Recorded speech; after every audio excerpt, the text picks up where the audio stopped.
হাসিনুর, আজ এবং আগামীকাল কার খেলা রয়েছে, কোন দলকে এগিয়ে রাখবেন? যদিও একটা বিগ ম্যাচ তো রয়েছে, আমরা সবাই জানি, আর্জেন্টিনা এবং আলজেরিয়ার।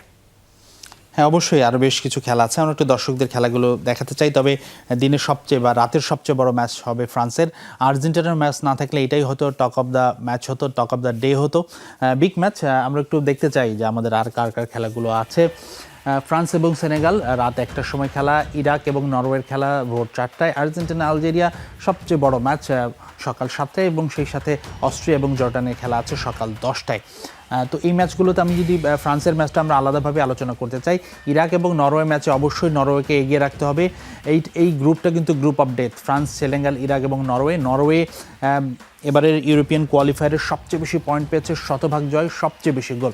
সব মিলিয়ে নরওয়ের দিকে কিন্তু নজর রাখতে হবে। নরওয়ে কিন্তু এবারের বিশ্বকাপে ডার্ক হর্স হওয়ার সম্ভাবনা আছে। নরওয়ে যদি সুপার 4-এ কোয়ালিফাই করে ফেলে সেটাও কিন্তু অবাক হওয়ার কিছু থাকবে না। আর্জেন্টিনা আলজেরিয়া ম্যাচে আমরা অনেক পর্যাপ্ত আলোচনা করেছি আমার মনে হয়। তবে অস্ট্রিয়া এবং জর্ডান ম্যাচে কিছুটা অস্ট্রিয়াকে এগিয়ে রাখা যায়, কিন্তু এইবার যে ধরনের পারফরমেন্স দিচ্ছে দলগুলো, সবাই সেরাটা দিচ্ছে, সেক্ষেত্রে আসলে সেইভাবে একক ফেভারিট রাখার সুযোগ নেই।